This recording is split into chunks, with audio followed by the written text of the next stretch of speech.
Bonjour à tous. Aujourd'hui, je suis très heureux de vous présenter un endroit magique, un endroit avec une culture, avec une histoire de famille. Je suis très heureux d'être avec Frédéric Dussart. Enchanté, Frédéric Dussart. Qu'est-ce que vous avez à nous proposer justement de cette belle histoire et cette âme déjà du château du Breuil?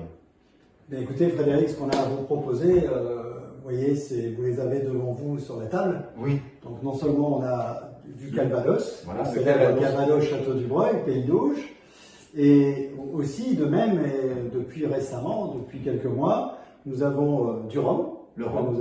Oui, effectivement, on n'a pas encore la canne à sucre avec le changement climatique, mais le rhum normand. Le rhum normand, puisque nous sélectionnons des grandes distilleries à travers le monde, et puis nous les faisons venir ici et affiner dans nos chais, et notre maître de chai les affine de façon fantastique pour leur donner une saveur normande, si vous voulez. Et puis, encore plus récemment, depuis le mois de février cette année, comme vous avez là le célèbre whisky Le Breuil, qui est réellement distillé avec tout le savoir-faire. Et là, c'est un vrai whisky français, whisky normand. Alors, dites-nous tout déjà, avant de commencer pour parler de vraiment cette panoplie d'alcool, l'histoire du château du Breuil, un petit peu. L'histoire du château du Breuil remonte effectivement, puisque le château du Breuil a été terminé en 1613. Donc il y a plus de 4 siècles. 4 siècles quand même. Et ça a vraiment démarré au niveau de la Renaissance, puisque nous avons 2 tours dans le château du Breuil qui sont inscrits au monument historique, qui datent de la Renaissance. C'était hier. Hein? Oui, tout à fait. Avec une célèbre histoire des nobles. C'était un repère de Huguenots, figurez-vous. D'accord. Alors ça, par contre, je ne savais pas. Oui, tout à fait. Alors, est-ce qu'on peut le visiter, ce château? Ah oui, tout à fait, on peut le visiter. Vous êtes ici dans une des pièces du château et il est visitable en partie. Une des tours est visitable puisqu'on accueille des clients pour des dégustations. D'accord. Et vous ouvrez au public de tous les jours, en fait, peut-être où il y a une journée fermée? Non, c'est ouvert, tous les jours de 9h à 18h, fermé entre 12 et 14 hors période estivale. Bien sûr. Mais effectivement, c'est ouvert avec des visites, puisque en temps normal, on accueille près de 40 000 visiteurs par an. Donc on est vraiment célèbre au niveau de ce qu'on appelle le spiritourisme. Oui, et puis bon, la forme de la bouteille du Calvados du château du Breuil est remarquable. Elle a toute une histoire aussi. Elle a une histoire, c'est un modèle déposé, tout à fait, qui est reconnaissable partout, entre autres, et effectivement c'est ce qui fait son charme aussi, le fait que vous ayez un bouchon en cire fait à la main. Oui. Dans nos ateliers, effectivement c'est reconnaissable, et énormément de clients apprécient ce passage à la main. Le Calvados, il y a plusieurs, parce que là j'ai entre les mains le 15 ans d'âge, il y en a d'autres? Eh bien, écoutez, on a toute une palette de Calvados qui va puisque ça commence à partir de 2 ans. Calvados, c'est minimum 2 ans. On a du 2 ans, du 4 ans, du 8 ans, du 12 ans, du 15 ans, du 20 ans, du 30 ans d'âge, plus 30 ans d'âge. Et on a aussi des finitions. Donc, on fait aussi des finitions dans des fûts de Sauternes, des fûts de Porto, donc qui donnent un petit peu un goût un peu plus sucré, si vous voulez, soyeux. Donc, on a une palette, on a à peu près 30 ou 40 produits différents. Alors, la différence entre celui de 15 ans, 20 ans, 30 ans, en fait, c'est par rapport au fût de chêne, ou est-ce que c'est...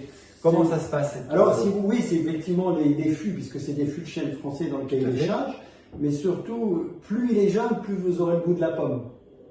Plus il est âgé, plus vous aurez, si vous voulez, le goût de compote, de tarte tatin, et quand vous finissez sur un Calvados plus âgé, donc 20 ans, 30 ans, vous avez vraiment un goût de tarte tatin. D'accord. Avec un petit peu de goût de poire, puisqu'il y a d'autres vies aussi. Non, en fin de compte, dans le cahier des charges, il y a 15%, c'est de la poire.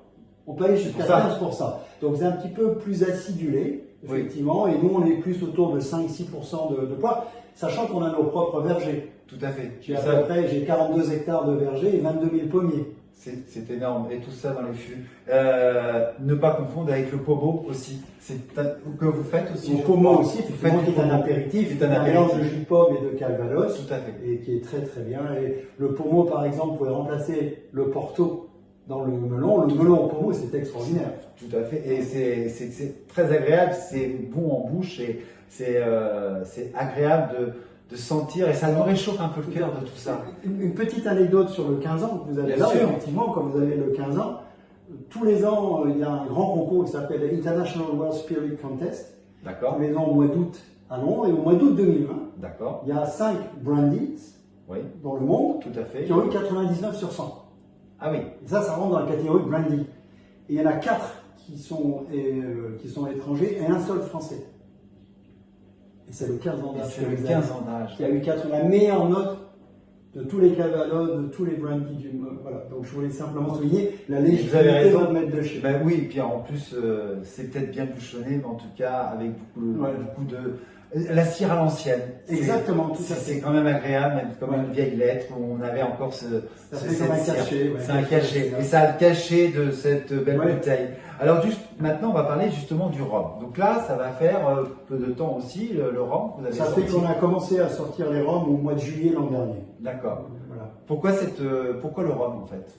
Là, on avait une demande, en fin de compte, vous savez, il y a des cibles différentes, que ce soit pour le rhum, le Calvados ou le whisky, et aujourd'hui, les deux spiritueux qui sont en forte croissance, en forte demande, ce sont des rhums et des whiskies. On en parlera un petit peu, mais c'est vraiment ça. Bien sûr. Et aujourd'hui, si vous avez les gens cherchent de plus en plus des spiritueux authentiques, avec des bonnes matières premières, et vraiment des produits de qualité. Par exemple, le rhum que l'on fait, c'est sans sucre ajouté. La plupart des rhums que vous trouvez aujourd'hui. Il y a beaucoup de sucre et de caramel. Oui. Alors là, c'est absolument sans sucre ajouté et c'est notre affinage pendant 6 à 9 mois qui donne cette onctuosité, cette sucrosité sans sucre. Par exemple, ça c'est vieilli dans certains fûts, ça peut être vieilli dans des fûts de Porto, des anciens fûts de Porto, des anciens d'autres fûts, des fûts de Sauternes qui donnent un petit peu une soyosité. Et ça c'est intéressant, c'est ce qu'on fait. Et par contre, vous le proposez, vous êtes vendu partout avec le rhum aussi? Alors on le vend dans les cavistes et dans les épiceries fines ou tout ce qui est café, hôtel, restaurant. Et donc, on ne vend pas en grande distribution. Non, vous préférez vous préserver cette authenticité et le plaisir de venir acheter directement aussi. Tout à fait. Et les gens apprécient parce que disent c'est la même qualité qui est faite pour le Calvados qui a été faite. Ils apprécient cette authenticité et le fait que ce soit notre maître de chez qui affine et qui donne cet affinage à la fin. Tout est fait ici et c'est Made in Normandie. Exactement. Comme dirait la chanson. Et donc là, le dernier né, un petit whisky, et oui, parce que ça, le petit Dubreuil qui nous fait, donc c'est le petit dernier? C'est le petit spiritueux, c'est le petit dernier. C'est la gamme de whisky que l'on a sorti au mois de fin février cette année. D'accord. Et c'était pour la fête de l'amour, on va dire. On peut le dire aussi comme ça, mais vous savez, la France, oui. C'est le pays où on consomme, c'est le deuxième pays au monde où on consomme le plus de whisky. Il y a 160 millions de bouteilles de whisky qui sont vendues en France. Et il y a un engouement pour le whisky français. Et pourquoi? De plus en plus. Parce que les Français, normalement, il n'y a pas de raison que les Français ne sachent pas faire de whisky. Non. On a la matière première, on sait distiller, on sait faire vieillir, il n'y a aucune raison. Et vraiment, aujourd'hui, il y a un engouement où les gens veulent des produits à circuit court, des produits de qualité, de traçabilité. Et là, on s'est lancé sur un produit extraordinaire qui a déjà remporté médaille d'or et médaille d'argent sur les premiers whisky qu'on a sortis. Il manque une médaille de bronze là. Et oui, mais on n'aime pas les médailles de bronze. Donc, si vous voulez, et c'est un produit extraordinaire avec des matières premières fantastiques. Mon maître de chez, si vous voulez, c'est un ancien bourguignon. D'accord. Et il a toujours dit, on sait distiller, on sait faire, mais c'est comme dans les vins. Ce qui est important, c'est le cépage et le terroir. Si vous n'avez pas un bon cépage, un bon terroir, vous n'aurez pas des bons vins. Et c'est la même chose. Trop longtemps dans les whisky, les fournisseurs de whisky à grosse quantité ont oublié le cépage et le terroir. Et nous, on est des chasseurs d'orge. On cherche des orges à grande saveur, à faible rendement, mais qui vous donnent une qualité incomparable. Et c'est un peu ce que fait. Et en Normandie, justement, de l'orge, on en fait? De l'orge, on en fait. Alors, cette orge-là, en Normandie, il faut aussi un climat très venteux. Donc, cette orge-là vient pas de Normandie. Par contre, le climat normand se prête bien dans nos chais au vieillissement, doux et humide, si vous voulez. D'accord. Et moi, on a des chais ici qui datent de 1850. C'est pas des entrepôts construits, c'est vraiment des chais qui ont une histoire, et avec des anciens entrepôts en briques, puisque c'était une filature au départ. Et donc on fait vieillir, on a un produit qui est incomparable. Et en plus avec une couleur juste magnifique. Alors maintenant, je voudrais juste aussi vous demander comment on peut. Est-ce que ça vieillit bien en bouteille? Est-ce que les gens peuvent le garder? Parce que beaucoup de gens, en fait, on a une bouteille de whisky de marque ou même là du Breuil. Est-ce qu'on peut le mettre d'un côté et le ressortir d'ici 1 an, 2 ans, 3 ans? pouvez la sortir. Parce que souvent les gens conservent des bouteilles parce qu'on consomme peut-être plus comme avant. Vous savez, les traditions en Normandie, on avait le trou normand aussi, on avait aussi le petit verre de digestif. Et les gens, les jeunes ne boivent plus ça de la même manière. Est-ce que ça se conserve aussi bien? Alors, pour répondre à votre question directement, j'ai du mal à conserver parce que les gens le consomment rapidement. Oui. Le whisky. Surtout avec le confinement, Voilà, ils ont voilà. préféré comme ils sortaient pas. Si vous prenez le whisky ou le rhum, ça se consomme plus rapidement que le Calvados. Donc exactement dans ce que vous avez dit. Le Calvados, maintenant on pousse beaucoup à le consommer en faisant un cocktail, si vous voulez. Avec modération. Toujours avec modération, mais ces produits-là se consomment pas en digestif. Alors le Calvados a toujours l'image du digestif, ce qui est faux, mais c'est cette image-là. Donc il ne se consomme pas en digestif. Donc les gens le consomment. Et pour répondre directement à votre question, c'est pas comme un vin. Une fois que vous avez un whisky de 3 ans, c'est minimum 3 ans, Oui. ou un Calvados 15 ans, quand vous le mettez en bouteille, il ne vieillit plus. Terminé. Une fois, voilà. C'est fini. Ça veut dire que vous ne pouvez pas dire j'ai mon whisky de 3 ans, je le laisse 10 ans dans la bouteille, j'aurai un whisky de 13 ans. Non. C'est pas comme, le vin. c'est comme le, voilà, le Pas vin, comme c'est le vin. différent. Par contre, une fois qu'il est en bouteille, terminé, il vieillit plus. Mais il peut conserver Des façon années. quasiment à l'infini. Donc c'est vraiment une tradition. La seule chose qu'il ne faut pas faire, Ah, c'est de ne pas coucher la bouteille pour que le liquide soit en contact avec le bouchon. Par D'accord. exemple, vous ne le conservez pas comme le vin. Oui. Il faut Voilà, il faut rester toujours qu'il soit vertical. Oui, parce Parce que que le vin, vous pouvez un petit peu, mais si vous le laissez des années en contact avec le bouchon, ça peut altérer oui, les spiritueux. Mais c'est général pour les spiritueux. oui, et puis le bouchon devient Voilà, noir. pas ça comme, devient- pas comme les vins. Voilà. Ça n'a rien à voir du tout. En tout cas, c'est juste magnifique. Donc là, on peut retrouver tous ces produits en boutique. Alors on le retrouve chez nos cavistes, Voilà. chez les cafés, hôtels, restaurants, Bien sûr. et puis nous avons une boutique ici au château, dans le domaine du château du Breuil. Vous faites des livraisons aussi On a un site e-commerce aussi. Oui. Alors très intéressant aussi, on a une toute nouvelle boutique pour accueillir ces 3 spiritueux. Et comme moi je suis un fanat du digital, on va investir lourdement dans le monde digital et on va numériser, faire de l'immersion 3D de notre boutique. Magnifique. Où les gens pourront se balader dans la boutique, faire tourner la bouteille et comme voilà.